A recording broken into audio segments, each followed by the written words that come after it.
Coming off Thanos' quest, the Mad Titan was now in possession of all 6 Infinity Gems, giving him complete dominion over all known aspects of the universe. His plan is to use their power to wipe out half of all life in the universe to gain favor with his true love, Mistress Death. In Silver Surfer Volume 3, number 44, Thanos returns with his newly acquired abilities to destroy the Surfer once and for all. He views him as a potential threat that might try to plot against him and undo everything he has done thus far. He confronts Silver Surfer and Drax the Destroyer and gives them a taste of his abilities. He freezes Drax with the Time Gem, teleports and creates duplicates of himself with the Space Gem, influences the mind of Drax to attack Surfer with the Soul Gem, and warps reality with the Reality Gem. He has both heroes literally in the palm of his hands. He finishes them off by trapping both their souls within the Soul Gem. The heroes wake up in Soul World, where they meet Adam Warlock, a powerful artificial being created on Earth by a group of scientists named the Enclave. He rebelled against his creators, though, and traveled the cosmos, where he met the entity known as the High Evolutionary, who gave him the Soul Gem to wield for a time. Using his powers, Warlock returns both Drax and the Silver Surfer to their bodies, so long as they help him in stopping Thanos. Surfer then uses this time to fly to Earth and hopefully warn the Avengers before it's too late. While this is happening, Mephisto offers to train Thanos in his new powers, becoming his slave and servant in the process. In actuality, he realizes the power of the Infinity Gems and wants them for himself. Thanos is one step ahead of him, though, and expects his new servant's loyalty to be fickle. Now that most of the preceding events and lead-up have been explained, we should be up to speed and ready to take on the Infinity Gauntlet, the storyline that put Thanos on the map and has been influential enough to have an entire cinematic shared universe based around it. Let's begin. As Doctor Strange enjoys a late dinner within his Sanctum Sanctorum, he and Wong hear a crash and find a weakened Silver Surfer in their study. He tells them that Thanos is coming, and that he brings with him the end of the universe.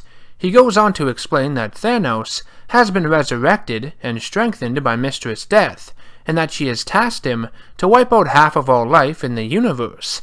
He had gathered all the immensely powerful Infinity Gems from some of the strongest beings across the galaxy, giving him mastery over all aspects of existence. Thanos has become omnipotent, a god, the strongest force in the universe. Thanos and Mephisto arrive at the Hall of Death, where the Mad Titan asks his love if she has forgiven him for acquiring the Infinity Gems and becoming stronger than her. She gives him the cold shoulder and walks away. Thanos pleads his case, though, and tells her that he only used the power she gave him to acquire the Infinity Gems so he could be better suited for her. She deserves the best. Her servant tells Thanos that the Mad Titan is now her superior, and his love has become her bondage. Thanos responds by saying he worships her, and even creates a massive shrine to express his love. Thanos offers that she sit beside him and rule over the universe as his queen, but she still refuses to acknowledge his admiration. Thanos materializes Nebula, a space pirate who claimed to be his granddaughter. He shows Mistress Death the grisly state he has left her in, between life and death.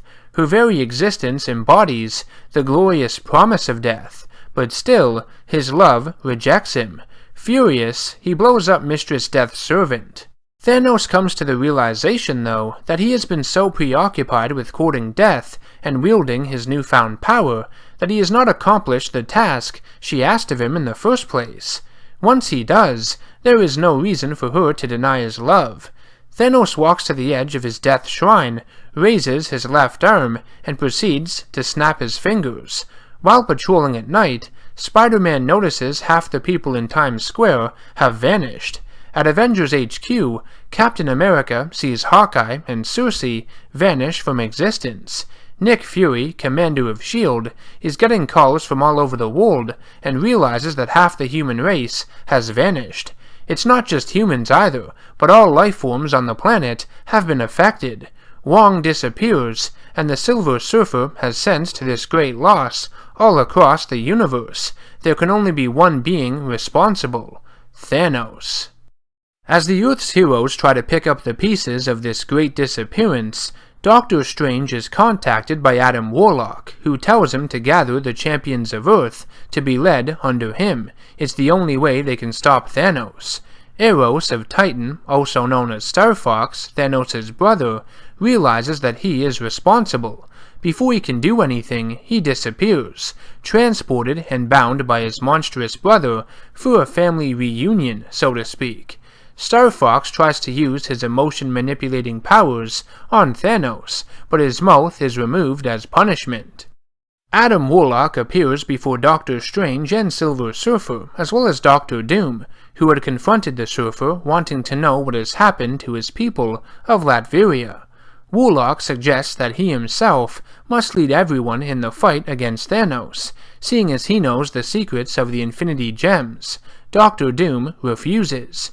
Thanos attempts to impress Death once again, improvising with Nebula and Eros, but still nothing. Angered, the Mad Titan unleashes his power, which destroys nearby stars and planets. Galactus watches. One of those was going to be his next meal. God damn it. I guess it's McDonald's yet again tonight. Warlock, Strange, Surfer, and Doom transport themselves to Avengers HQ to summon an army. Warlock uses his powers to contact Iron Man, Spider-Man, Wolverine, Drax the Destroyer, Namor the Submariner, Nova, and many more, who all agree to join the fight. Even the Hulk comes to the aid, despite initially refusing. As the team think up a strategy, Doctor Doom suggests that he should be the new leader, to which Captain America forces him to stand down. Without Warlock, Latveria is toast, and Doom knows it. Warlock and Silver Surfer meet with the astral deities of the universe to ask for their assistance. Eternity, the Living Tribunal, and the Watcher refuse to help. Galactus is also reluctant, and after being insulted by Warlock, proceeds to blast him out of existence. Warlock survives, however, and Lord Chaos and Master Order agree to side with Earth's perfect being. The rest of the entities agree to fight, leaving only Galactus as the sourpuss. Thanos senses that his enemies are planning an attack. He asks Mistress Death to stand by his side, but she denies him. So, he decides to use the power of his Infinity Gems to create a perfect lover for himself, named Taraxia, that will actually show affection for him. It's the classic jealousy move, but you can tell Thanos really wants Death by his side. His plan didn't really work. Doctor Strange activates a portal leading to Thanos for all the heroes to take. He has also casted a spell that will allow everyone to breathe in space for 60 minutes. If anyone needs to be evacuated due to injury, he will use his powers to teleport them away as well. Adam Warlock and Silver Surfer stand back, a light year away from Thanos' location as the other heroes go in for their assault. Warlock reveals that they are merely sacrificial lambs. They had lost the battle before it even begun. Namor, Firelord, Thor, and Iron Man home in on Thanos. They fire every bit of energy they have at him, but with a snap of his fingers, the Mad Titan stops them in their tracks, along with all the other heroes, with the Time Gem. Wanting to be rid of Adam Warlock and Silver Surfer, two beings capable of thwarting him, Thanos intends to destroy them without giving it another thought. However, Mephisto explains that if he gives the heroes a slight chance of victory, it may impress Mistress Death, seeing her love battle with such courage. He agrees by cutting himself off from his senses related to space, time, mind, soul, and reality, leaving only power. Excited to prove himself to Mistress Death, Thanos snaps his fingers and resumes time. Let the battle begin. Drax and Hulk get a cheap shot on Thanos, but the Titan launches Drax away. He also grows in size to fight the Hulk. Thor's hammer makes contact with Thanos' gut and downs him, with Doctor Doom looking to take the Infinity Gauntlet for himself, but he eats a serving of Thanos' raw power as punishment. Wolverine lunges at Thanos, but his adamantium skeleton is turned to rubber. Cyclops uses his optic blasts, but his head is encased in a clear block, cutting off his oxygen. Thanos kills Vision by ripping out his internal wiring. Cloak sucks Thanos into his Dark Force dimension, but the Mad Titan makes him explode. It seems that nothing can topple the godlike being that is Thanos. Thor tries to finish what he started, but the Infinite One turns him into a statue. In retaliation, Nova delivers a punch, but is transformed into simple toy blocks. Every hero that has attempted to attack Thanos has been met with severe injury, or worse. Captain America appears. Why he was just watching all this time beats me, but he confronts Thanos because, you know, America. The Mad Titan attacks the Super Soldier and breaks his trusty shield into tiny little pieces. Before he can make the killing blow, Silver Surfer races in with the hopes of grabbing the Gauntlet. He misses, and Thanos returns himself to full power. With no hope in sight, Adam Warlock calls for the cosmic entities, who arrive in an attempt to stop this madness. They all begin fighting, and their combined power begins ripping the very fabric of reality apart. Warlock and Silver Surfer manage to hold on, and the lives of Eros and Nebula are spared by Mistress Death. She must not be that fond of Thanos right now. Despite all the power displayed, Thanos still remains. Lord Chaos and Master Order attempt to tear Thanos apart, but even that is futile. Mephisto turns on Thanos and tries to retrieve the Gauntlet for himself. Before Thanos can kill him, Mistress Death appears to stop him, breaking Thanos' heart. The Mad Titan ends all the fighting by turning the cosmic entities into frozen trophies to be displayed at his death shrine. Eternity, essentially the leader of all the cosmic entities, finally appears to reclaim all that makes up reality. Thanos refuses to give up his power and lunges at the cosmic being. Though Eternity is immensely powerful, even he falls to the mighty Thanos, becoming a trophy as well. Thanos has taken Eternity's place and has become the center of all existence. However, Thanos' physical body is left a lifeless husk, allowing for the corpse-like Nebula, weakened by Thanos' power, to snatch the Infinity Gauntlet and claim it for herself, returning Thanos' essence back into his body in the process. She heals herself and seeks revenge on her grandfather. She strands Thanos and Taraxia out in the far reaches of space, though Taraxia dies because she can't breathe without the power of the Infinity Gauntlet. Thanos is brought to Earth, though, by Doctor Strange via portal. They must all work together to save what's left of the universe. The Infinity Gauntlet in the hands of Nebula is even more dangerous than when it was with Thanos. She cannot comprehend the power it holds.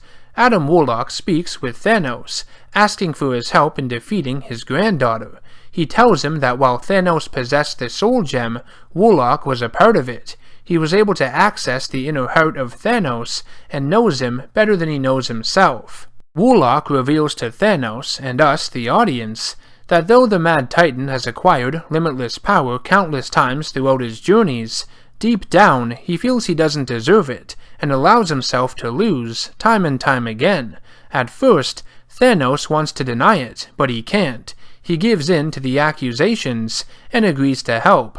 The heroes, alongside Thanos, confront Nebula for one final assault. The fate of the universe hangs in the balance. Nebula confines Thanos in a stone prison, and after some verbal abuse from her grandfather, telling her that she doesn't deserve the power of the Infinity Gems, she uses them to undo everything the Mad Titan had accomplished in the last 24 hours, resurrecting half the universe in the process.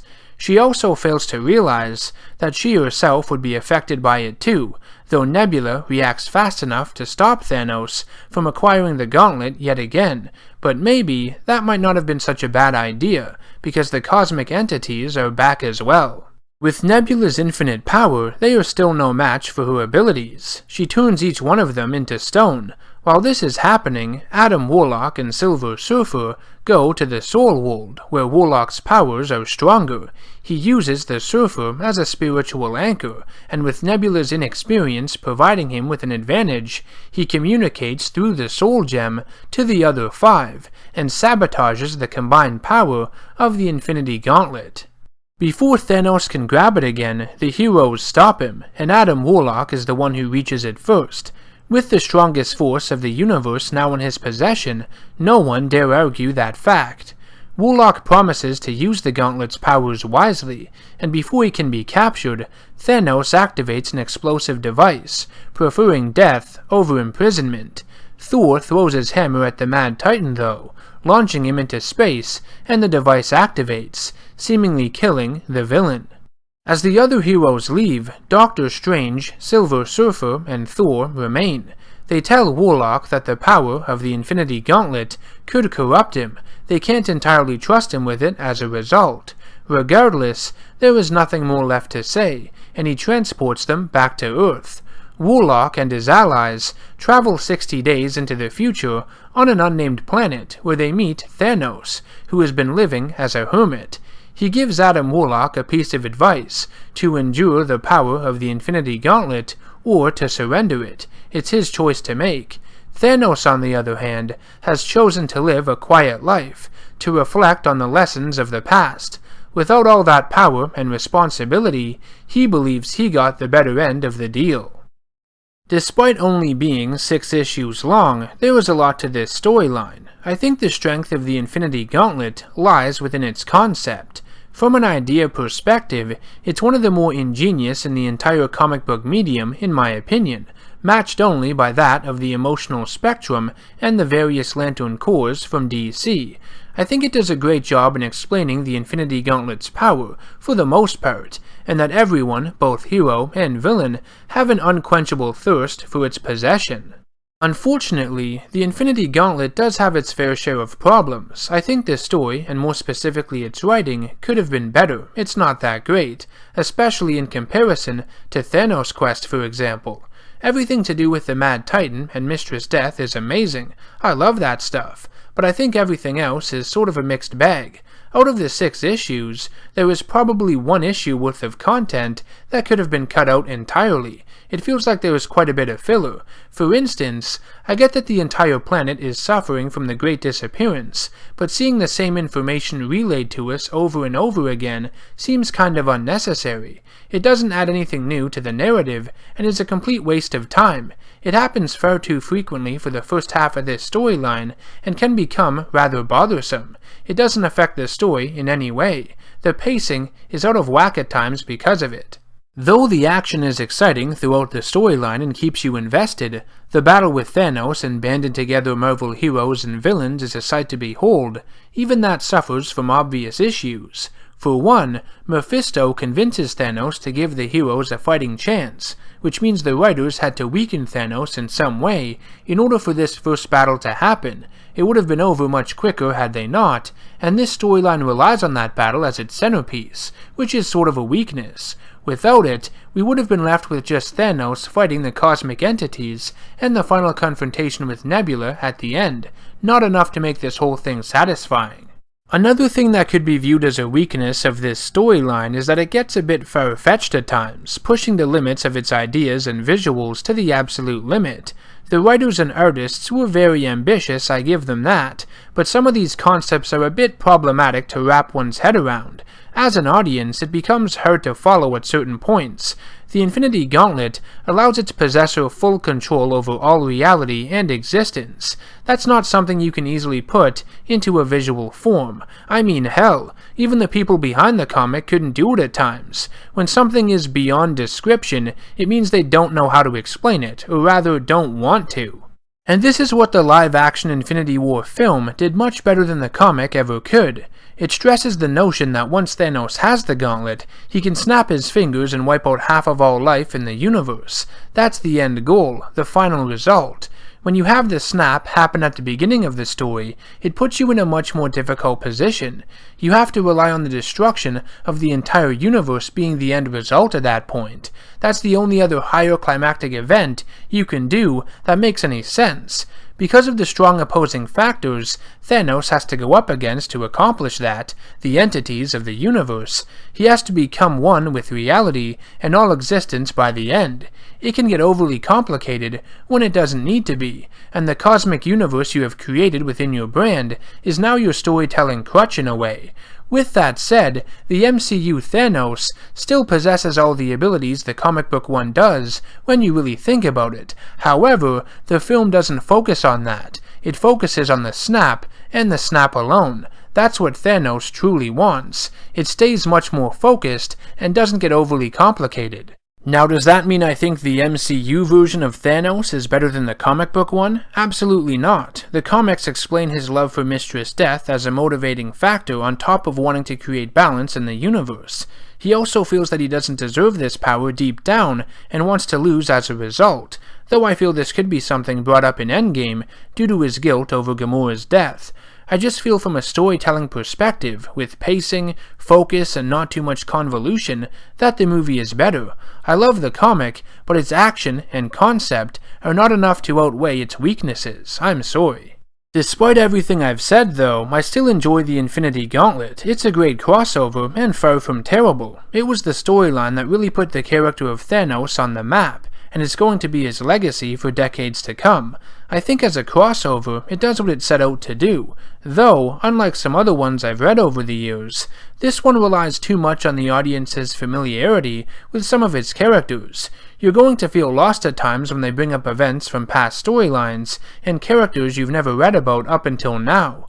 Contrary to popular belief, this isn't the case with all crossover stories. A good writer is able to balance all the characters effectively and discuss what needs to be focused on within their given story, nothing more, nothing less.